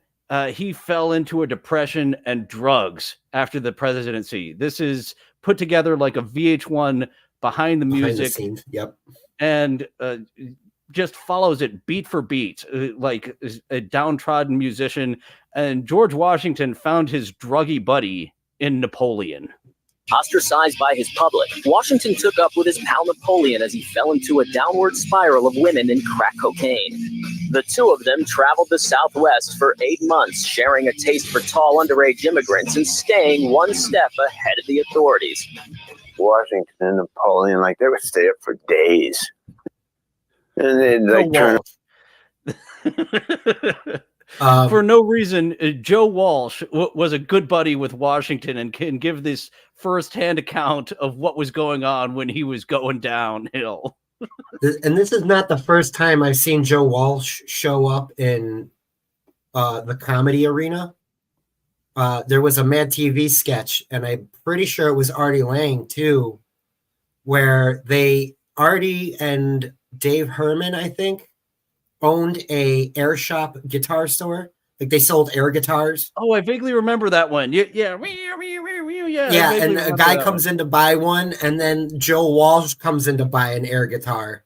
You're like, this guy's a fucking legend. Like they're just talking Joe Walsh up. It's great. It's so good. Joe Walsh also showed up on Duckman, like the proto BoJack Horseman. The emotional stuff that they tried to do with Duckman just did not hit. It hits with BoJack Horseman, but yeah, the dirty cartoon with Duckman, I enjoy it. Going back, not as good as I remember, especially with BoJack Horseman doing everything just completely better. And Ross Dogg's Broken Spirit, I agree with that, saying that Joe Walsh is if Robert De Niro and Bill Maher had a child. Especially right here with this jacket on. Yes, that is mush them together. They're right there. Yeah. So let's hear. I'm sorry, keep going. Yeah, we've got a few more comments from Joe Walsh about George Washington's downward spiral after the presidency and him just being a druggie with Napoleon across the country. Turn up at a general store or livery stable, like arguing and fighting, like arguing French, but Washington couldn't speak French. They'd be so wasted you couldn't tell. It's the delivery too. It's so good. You just couldn't tell. He's got the delivery, perfect.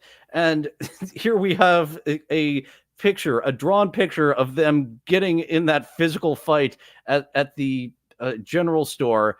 And what's even funnier is that George Washington has turned his life around, and they've got an actor playing him. He now has an Asian wife and a couple of kids. And, that was an embarrassing time in my life, but I wouldn't change it for anything.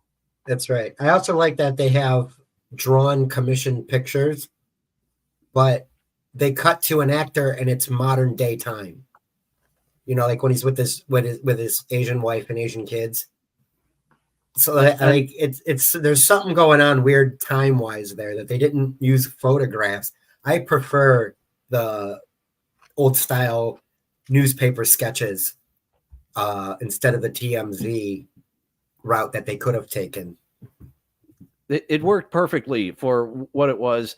And there was actually one more sketch I didn't pull clips from. Captain Marginal, where a regular boy, Billy, is given superpowers. And it's kind of a one-note joke. It doesn't flop, but it's just not great.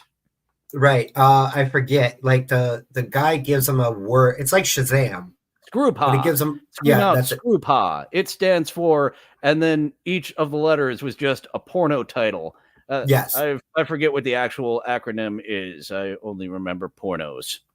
Right.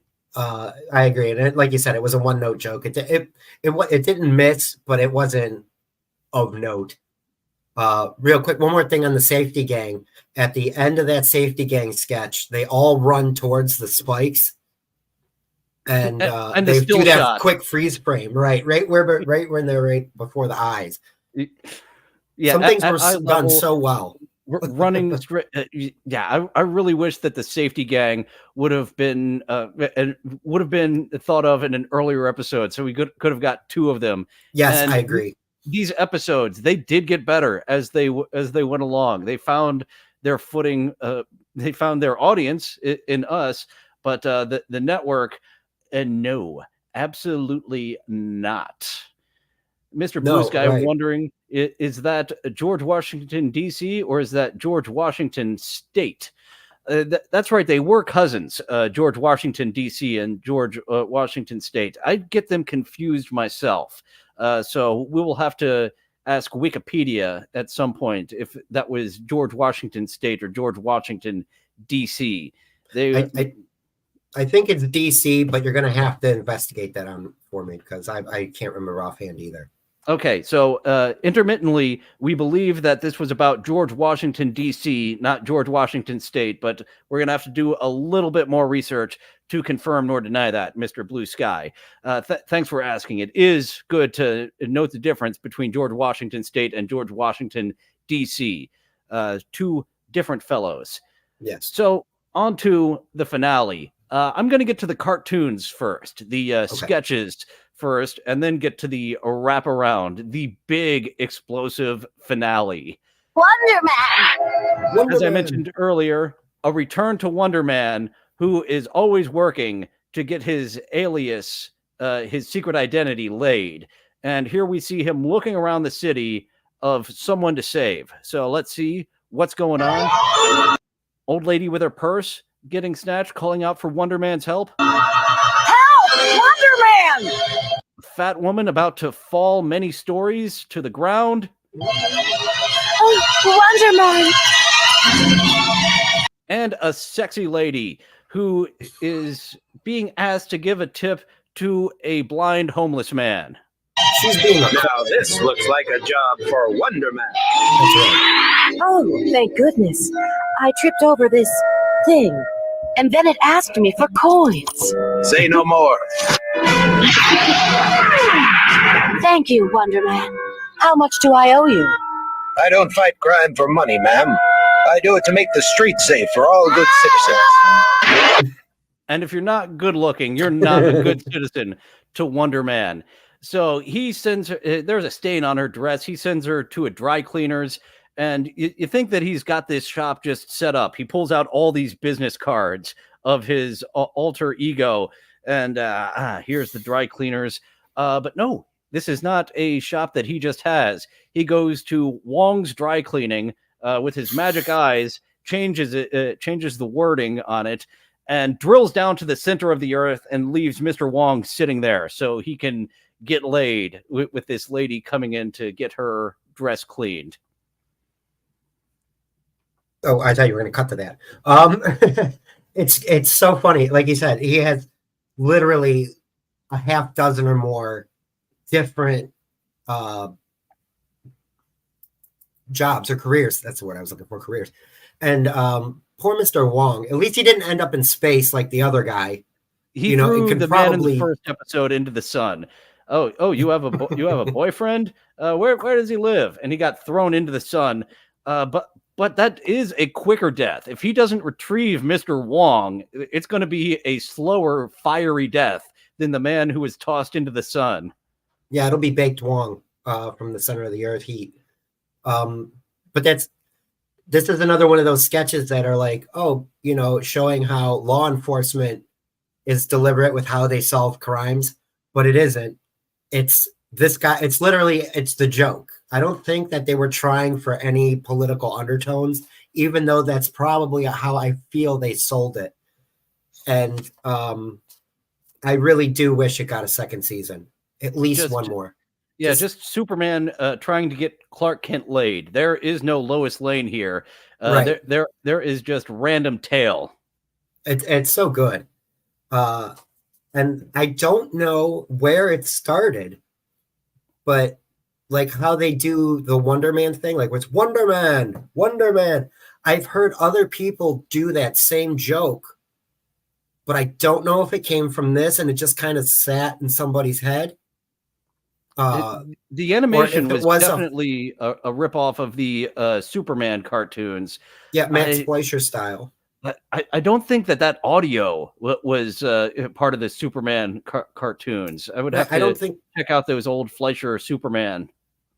Yeah, I don't know where that originated from, but it's one of those things that it sticks in my craw every now and again. Wonderman. Yeah. The originations of that. A joke that we all know, like the crow in the beginning of The Simpsons. That's something where I've heard the writers talk about. Where did we get that from? I'm pretty sure we stole that crow cawing every time that we see the nuclear power plant. Did we come up with that? I don't know. I forget. Maybe it was original. Maybe we did steal it. Yeah, right. It's one of the, like you were saying with the Bugs Bunny carrot, it just probably lost its meaning over the years, and we just know it as a cultural joke. And it was fun stumbling over that Bugs Bunny carrot actually being from, I forget the actor. Once Clark again, Gable. it was Clark, being from a Clark Gable movie. I would have assumed that the carrot was a stand-in for a cigar. Right, right, exactly. That's what I always thought. But no, it wasn't a stand-in for a cigar. It was Clark Gable's carrot that now has all children trying to murder their rabbits with carrots, which, nope, rabbits shouldn't be given carrots. Right. And one more thing about that. I always heard that Mel Blanc spit the carrots out because he was allergic to them. I hadn't heard that. But it's not true. He spit them out because it's faster.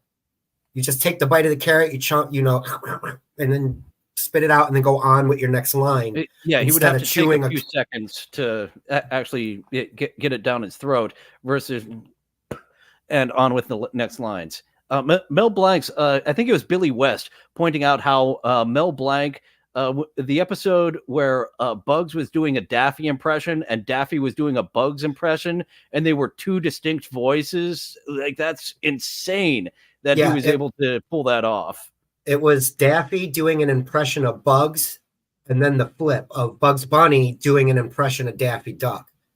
And that's how much of a genius that guy was, is that it was just different enough. If you lined it all up, you would know for sure. Yeah, like it would sound like even Billy West, a professional voice actor, was saying, like, if I tried that, it would just be the same voice. I could not do two separate voices of two of my characters impersonating one another. And Robert Schmeigel just kind of showed that in that last episode where Triumph was talking to Fogy. They're basically the same voice, but you can see he softened Fogy up when he was talking to Triumph. Triumph was much more over the top, and Fogy was down here now, But Schmeigel's voice is just so distinct that you can always pick it out. Right. He's fun as a voice actor, but not as versatile as a Mel Blanc or a Billy West, who does fucking dozens of Futurama voices. Does Billy West? I also like Phil Lamar a lot. He's an all-around voice actor that's very good. Phil Lamar, another one of our favorites from Mad TV. Before we get back to these clips, the Mad TV doing a parody of Pulp Fiction and having Phil Lamar reprising his role, and Phil Lamar, not again, was such a fun gag that they did. And unfortunately, well, actually, I guess fortunately, we cannot cover a Mad TV on successful failures because they were around for a long time. Many seasons. And I was actually surprised how long they stuck around for. And you have people still having a career. Alex Borstein over on Family Guy still sticking around. Nicole Sullivan pops up on things every now and then. Make 7 up yours guy. He wasn't there long. Orlando Johnson. A lot of Jones or Orlando Jones. A lot of talent coming out of Mad TV, the silly little SNL ripoff. Versus this, the SNL spinoff that didn't quite make it. Here we have a cartoon, Picasso, the Cubist Years. Part 1, the Cubist Years. Picasso would get into arguments with an imaginary piece of classical statuary that was following him. Listen, you. I'm gonna break you down into the little cubes unless you quit following me. And it just kept going with Picasso's life just being an acid trip. After that, he rode in a car with a duck. And once again, as we were talking with the Robert Smigel voice, he is very fun at what he does, but you can pick out when it is Robert Smigel doing the voice. It's just an outrageous French accent. Another sketch that they had in this episode, they brought in Bob Odenkirk to do a sketch What do we know? Where a host of this nature show, this science and nature show, is going to different exotic locations. I imagine it was just different places around. Actually, they shot this in New York. Well, maybe they had to beat most of the show because they were doing the man on the street stuff. But yeah, with the different places Bob Odenkirk was, maybe they had a camera team out in Los Angeles for a couple of days, because definitely didn't look like the East Coast and all the different places that Bob Odenkirk went to. But Professor. Here, he's just a simpleton. Is this man exploring the Earth? So he's asking a scientist man, what do we know? Professor, without going too far out on a limb, what do we know? Well, science knows a limitless number of facts. I can't take any more. Thank you. Thank you. They just can't communicate with each other. Like the reaction that he gives of what even is that question? What do we know? I know this guy from science knows. Oh, limitless. Oh, you're a crack up. Too much. And I've seen this man before. I'm not sure who this actor is, but he pops up. I think maybe in Mr. Show. Maybe he was a Comedy Central regular. But as you see, like talking about the lady voiceover artist last time, we did kind of half-assed research on this show. We watched it, we pulled clips, and we are presenting our favorites from this successful failure in this little deep dive episode. Before we get to the wraparound, we had Nurture You Mom and Dad. For all those neglected children out there, we have a Nurture You Mom and Dad who your child can love while you're off doing anything else. Mommy, will you take me shopping today? Whatever you'd like, honey, as long as we get to spend time together. Plenty of affection, plenty of attention. Just right on the nose of it's not the shopping I care about, Mommy. Getting stuff is fun and everything, but spending time together and hearing you say that's what I dream of. Yeah. As well as her presenting her art here to her parents. You're the best little artist in the world. Tucks you in at sleep time. Sweet dreams, Pumpkin. Good night, Daddy. Yes, the cat's in the and the parents being neglectful off to the side. Oh, our child. She's getting the love she needs, and we don't need to lift a finger. That is just wonderful. They can even discipline. I'm sorry, Mommy. I'll never be bad again. Absolutely neglected. She is getting joy out of the being disciplined as well as being adored by her stand-in parents of a couple of dolls. And I did end it a little early. They also have new Wet Myself Mom and Dad, because that was just a gimmick for the longest time with Betsy Wetsy and all those other a slew of children's dolls that all did that. You would either squeeze them and they would wet, or you would feed them and then it would eventually drain. And they did have to take the eating baby doll off the market, the one that you fed little plastic food to, because it would start eating. If it got your hair in its mouth, it would just keep eating the kid's hair. That's awful. It's funny, but it's awful, because there was some kids that were just like, I got fucking. They got like a fetus doll hanging off the back of their head because they're children and they're just. And you either got to cut the hair, or you've got to beat the inanimate object baby, both of which would be traumatic to the child. They love their hair. They love their little baby doll. So either the hair goes with scissors, or we're beating your favorite toy here with a hammer till it doesn't exist anymore. It could have been the first attempt at a robot uprising, but that's unconfirmed. We get that now. Oh man, This is good. Also a good sketch because Latchkey Kids and My Little Buddy and all that stuff. Like, I want a sister. Well, too bad. Here's a doll. My buddy. We got you a Teddy Ruxpin to give you readings of stories at night. We have to go and drink with the boys. We're not reading you a story. The 80s were fair. Isn't that better than a parent reading you a story? Right, exactly. It's Cuddly Bear. The 80s were full of perennial diversion toys.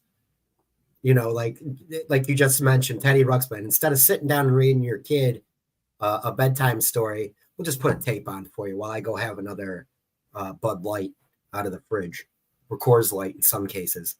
And you don't know how to turn the tape over, so once it ends on the A side of the tape, the story's done for the night. If you're not to sleep at that point, oh well, I'll flip it over tomorrow night. So parents are the worst. And oftentimes completely by accident. Sometimes, they're trying to do the right thing, but the pathway to hell is paved with good intentions. The path. What does bad intentions get you? That sends you to Oz. I think so. That was actually a quote from the Oz television show. Once I started going there, the Veal Guy. I am quite the fan of that weird ass HBO show. But currently we are talking about TV Funhouse. That was the sketches for the final episode. As we went over them, the Safety Gang as a live action was my favorite.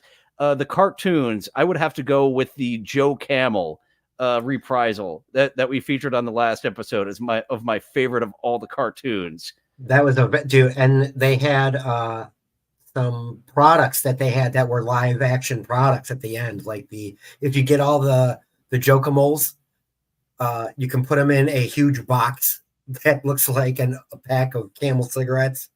When we slowed it down with the little montage they did of all the merch and seeing that it was subliminal, the quick flashes, I definitely saw the cigarettes, but it being like 3 cigarettes in a row before they got back to these toys that which was also nice. Oh, Joe Camel, we miss you. Actually, there was an episode of Duckman, which I mentioned earlier, that was dedicated to the memory of Joe Camel as well. Camel Cash, dude. It was far more superior. It was superior to Marlboro Miles. To me, they had all the cool shit, like decks of cards, and you can get like a pool ball set. Oh, they're not in arm's reach. Ball. I have a set of Camel poker chips. Oh, nice! You could get.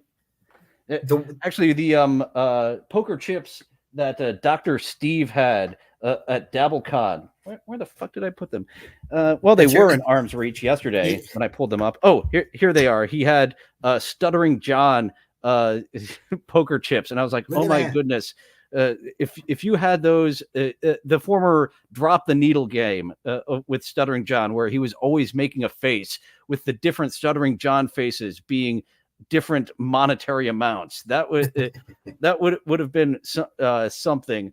But now Stuttering John, damn it, why'd you have to come back? You made me get tired of you very quickly when you came back.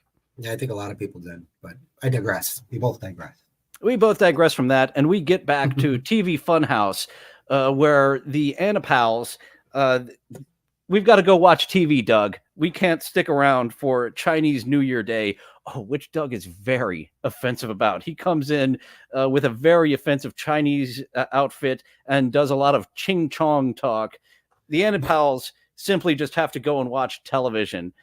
And this redecorating show with a veal is the Veal Guy, John.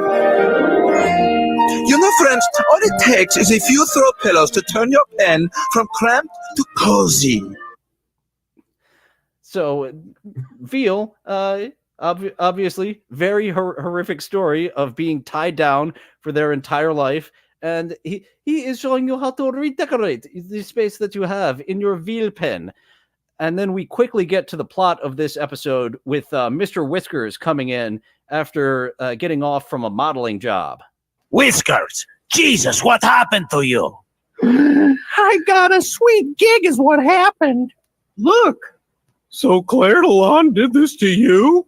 No, the animal rights people did this to me. I'm modeling for them. Why wouldn't they just use real pictures? Something about merchandising rights. Modeling? Sounds gay. They paid me $50.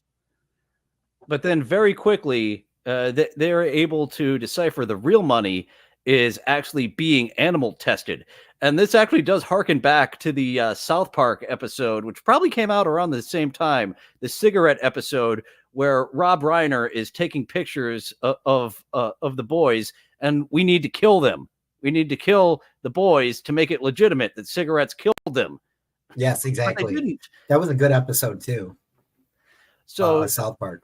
Yeah, a really fun one where at some point Kyle was like, I don't want to make the today I learned something speech, guys. And then it's like a jump cut. I learned something today. Oh, God damn it. So the Anapals get into animal testing because all the animal unions, they merged in the 1950s to make sure that all the animals could get a fair wage while being tortured with all this animal testing products, unlike SAG and AFTRA, who merged and immediately decided to eliminate hundreds upon thousands of middle and lower class jobs by allowing AI to run amok. You were our Sarah Connor, Fran Drescher. Shame on you. Shame on you, Fran Drescher, for letting machines take away countless middle and lower class jobs. But the animal union of being animal tested, it's a very good union. They go to the bar right outside Claire Dillon and get in. Oh, I didn't pull any clips of the monkey. I have 8 watches. All of them are real. None of them are fake. Yeah, he had a tracheotomy. That poor monkey. And I also think that Mr. Whiskers having sex with the rabbit in AC is a little bit of a foreshadowing to the terrorists that show up at the animal clinic. Yes, they are all rabbits. Here we have them, and it's there very quickly. The terrorists. It's an adorable little bunnies in the desert in like a rider van that coming to cause all this terror. And here we have a little bit of a budget in this episode with this suicide bomber rabbit. An explosion. Only takes himself out. Hey guys, you okay? Alive and kicking! Oh, great! Yes, sir! So you live. Our comrade has gone straight to heaven for this cause. Straight to heaven. And we actually get 2 explosions in this episode. Back at the TV Funhouse studio, Doug is making homemade fireworks. The Chinese invented gunpowder, right, Pingsy? Ah la la. I like the technique.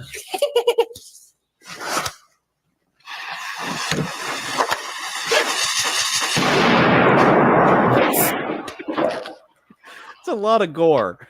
Yeah, no, the whole that establishing shot is pretty good. Cut. And while we're at the TV Funhouse studio, this joke made me laugh so hard out loud. Here's another China fun fact. In 1894, Qiang Xing of Shanghai was the first man to make pee-pee in your Coke. The kid's a grade school joke, but he did it different, like it just... The kids may not be familiar with the racial humor we had growing up with in the 80s and 90s of me Chinese, me play joke, me put pee-pee in your Coke. Jeez. I rode a bus to school for a lot of years, and believe me, that was top tier humor. on the bus. There's so many, a black guy, white guy, Chinese guy, 50,000 races. I can't say any of them off the top of my head because that's the how truly far. tasteless joke books have it documented for us. We can still find them somewhere.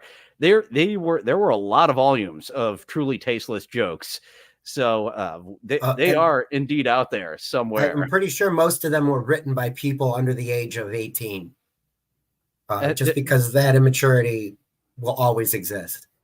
And then once they were of age, they were able to find a publisher who was up to publish their jokes.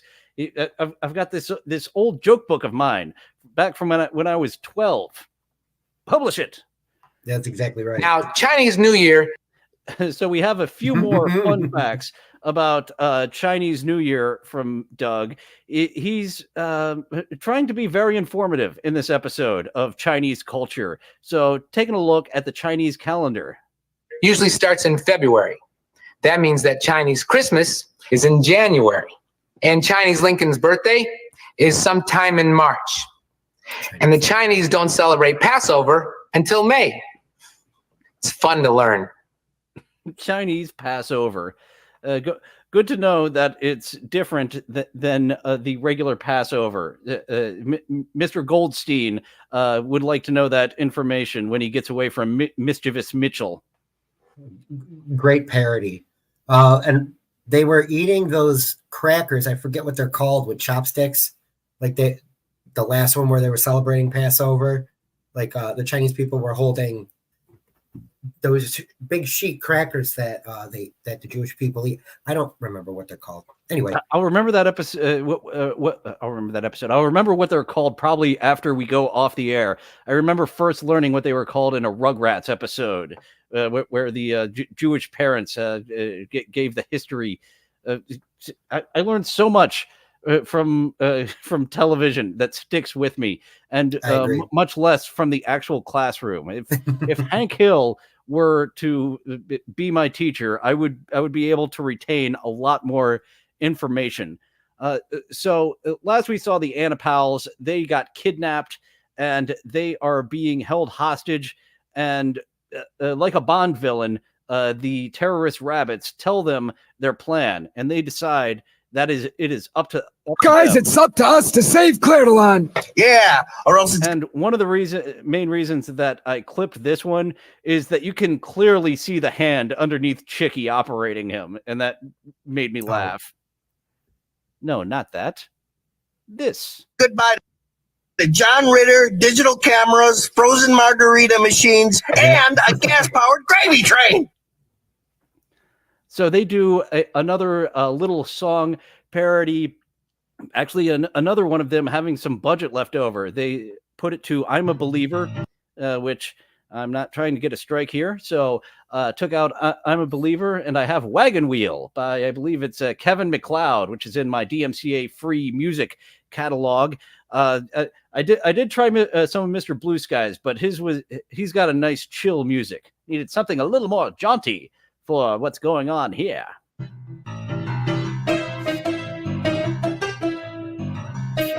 Band like the 1970s Monkeys. I think this is straight out of a monkey. The wall doesn't work. Once again, you can kind of see the hand, and this is just hilarious. Using the cat as a battering ram. Exactly, head first into a steel door. Yeah, you can see the hand there, and it's got a black glove on to help conceal it. But you can see where the black glove ends and the hand begins there as they're bashing these puppets into the wall.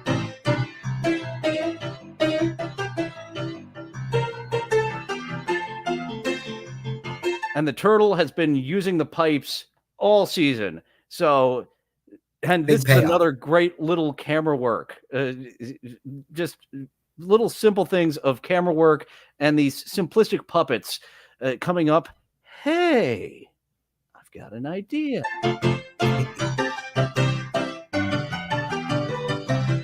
Everyone goes down the pipes. Despite the fact Fogy can't fit it all, none of them are fake. I have 8 watches. The puppeteer trying to fucking pitch Mr. Whiskers off his hand also gives me a good laugh right here.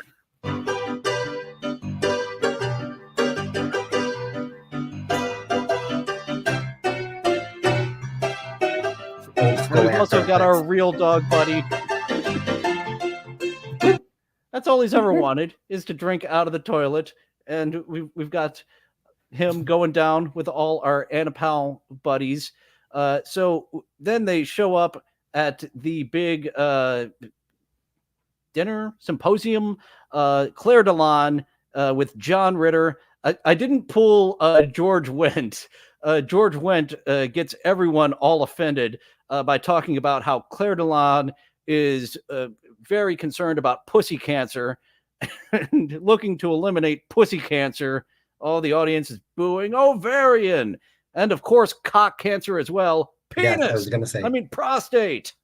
That was the joke. It was prostate. That was a good one. Yeah, George Wendt is another guy that I feel was underutilized for comedy. He showed up in Saturday Night Live, uncredited a lot. He was one of the main The Bears guys. Yeah. Norm was very simplistic. Not McDonald. Well, Norm Macdonald, his very dry style was fun, but Norm Peterson, very simplistic character.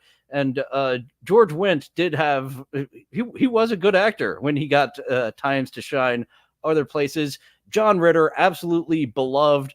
Like John Ritter and Robin Williams dying were the times of a celebrity passing away that, really hit me here. Specifically John Ritter for me, because I grew up watching Three's Company near religiously. Like I liked that show a lot. He was a very physical actor too. He did a lot of falls, prat falls, or silly shit in the kitchen where things just kind of fall apart in front of him. And there is also one episode where his balls fly out. Going back, 80s guys in the short shorts. Nick at Night, going back, found that his scrotum did come out of his short shorts at some point. And for Italian Stallion, it was John Ritter and Swayze that hit him right here. For me, John Ritter and Robin Williams are the ones that hit me right here. And he got off a shitty Three's Company pun. Claire Dillon isn't just a great company. Claire Dillon is a great Three's Company. Am I right? Yeah, he does like a self-satisfactory laugh afterwards. I love that. I forget if the audience laughed with him, but then big explosion goes off, and the rabbit terrorists surround him, and all the Anapals come shooting out of the toilet to save the day, and they are able to stop them. I should have gotten the monkey. They equipped the monkey puppet with a paw to throw feces. And he did that once just bored in the prison to establish it, and once here with his poop flinging arm. And this part also really made me laugh, of John Ritter getting very aggressive. Our cause will prevail. I've been waiting for this moment since the day I was born. Wait a minute, guys. Don't you see that this violence will just lead to more violence? We've got to find a way we can all get along. This is great. No animal gets hurt. We get a big fat paycheck from Claire Dillon, and it's all okay with the terrorists. Nice. Testing on Doug. Everyone is okay with Doug being tortured to test out products. And there was one more thing with the wraparound. Zabu makes an appearance. I kept this off till the end. Here he is in the beginning, Zabu chasing his tail. Don't you want to take a break from catching your tail? Are you insane? So it can go out and kill again?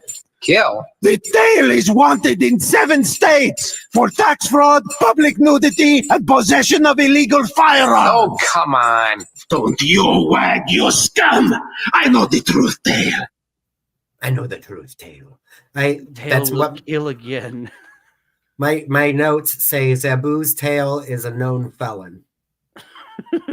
The tail must be stopped before it kills again. And they wrapped this up very nicely.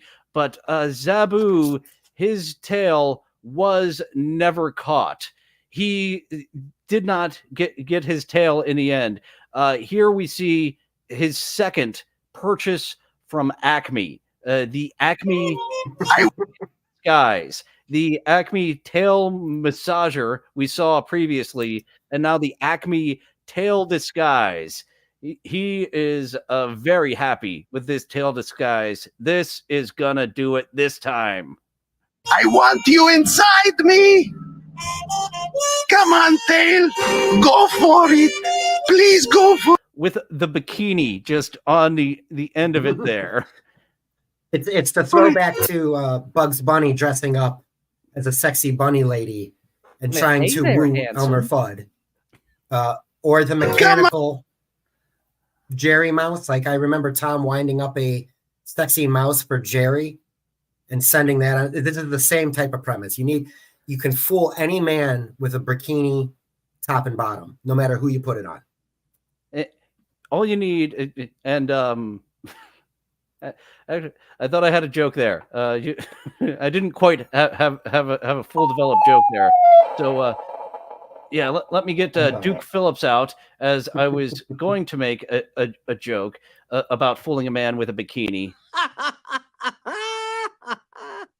Where's the joke? Sir, we're on the air. I know we're on the air, but where's the joke? The joke wasn't fully developed, Duke.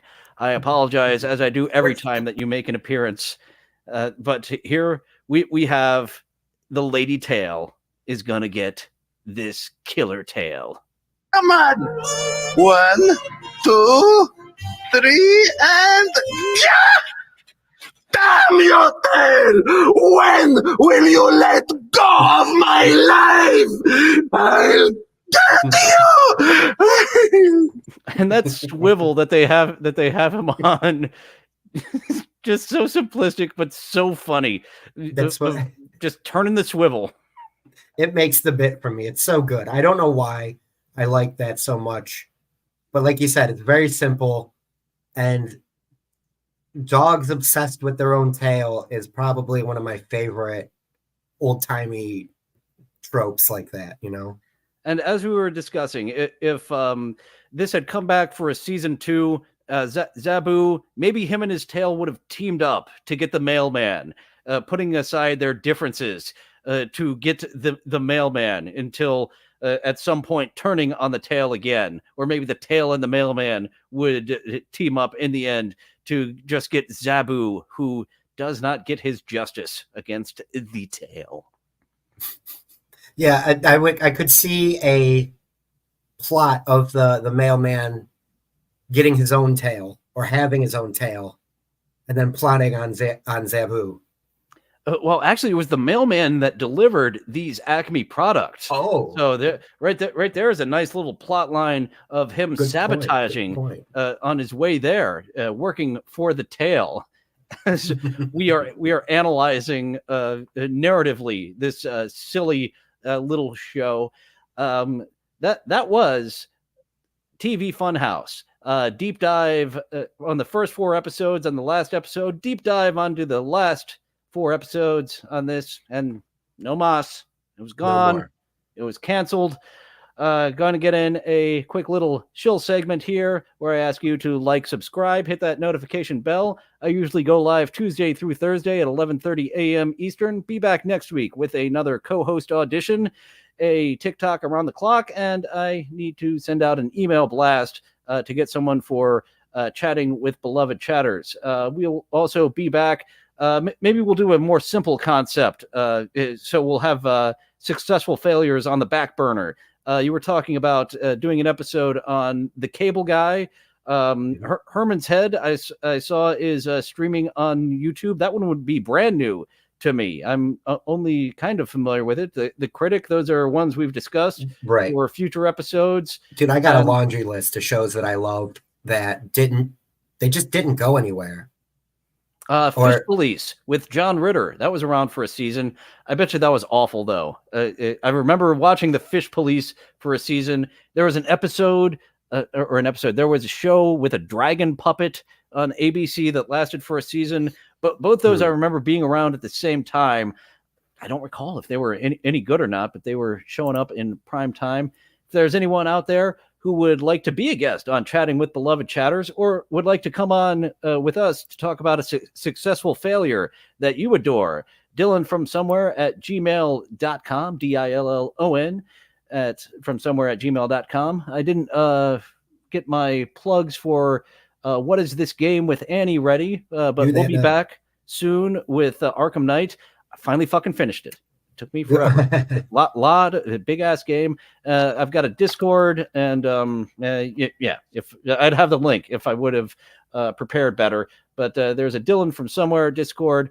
You can find Spurg Snake, Secret Snake, Tommy over on the Spurgtopia Discord. A lot of fun gifting going on there. TV and movie suggestions he's hanging out in a lot lately. Yes. And any more plugs before we get on out of here? Twitter at Spurgsnake on Twitter. That's the only other thing. And I really don't. I'm new. I don't want to say I'm new to Twitter, but I'm getting back into getting used to using Twitter again. Yeah, I saw a lot of people obsessed with social media, and I got away from the Twitter just by seeing it rot people's minds. So Dillon from somewhere, also on social media, but I'm semi-active on Twitter and Instagram. Dillon from somewhere on the applicable social medias. Spurgsnake, you said on the social medias? Yep. And at the Discord, that's it. and we are semi-active there, quite active on the Discord. I'm getting better at posting at least something every day over on my Discord. And I love to get in on the GIF-offs on the Spurgtopia Discord. When GIF-offs start, I love getting in on the GIF-offs. And Italian Stallion, over on What Is This Game with Annie, we will be discussing the goods and bads of the Batmobile. It took some time to get used to. We will do a deep dive on that coming up soon. Yeah, big old game. Big. My nerdy self is waiting. My nerdy self is waiting to watch that. I want to see how you guys handle that. Like you said, it's a big game, a lot of side content, and probably the best Batman video game series put together is the Arkham series. Absolutely. I put Arkham City as the best game, Arkham Knight as the best narrative. That's how I feel of them, and I will expound upon that with Annie on What Is This Game, possibly next week. I believe she has finished it up as well and is on this side content. Arkham Knight coming soon. More successful failures. 11:30 a.m. Eastern, Tuesday through Thursday here, except when I'm chasing tail, very much like Zabu there, and I push my schedule off a little bit sometimes. Thank you all for joining. Thank you for joining me, Tommy. Thank you for having me. I really, I'm having fun with this. It seems like a couple people in chat are enjoying the type of format here. Yeah, we will be back soon with another successful failure. And now you are free to go away. Well, it looks like that's all the time we have for today. Thank you for going on this adventure with me. It's fun being with friends. I'll see you next time. Bye now. Bye for now. Toodaloo. Au revoir. Auf Wiedersehen. Ciao. Ding dao day. Places all join hands, circle left. Now circle right and listen to me. LS, MFT. Elementary corners like swinging on a gate. To right to you, honey, with the right left 8. Grand right and left around you go. Lucky strike means fine tobacco. Meet your honey and give her a whirl. All swing around with the little girls. Smoke 'em, then you'll see. LS, MFT. Promenade and don't you fall. Promenade around the hall. Lucky strike is first again with tobacco men. Promenade straight down the pike. It's time right now for a lucky strike.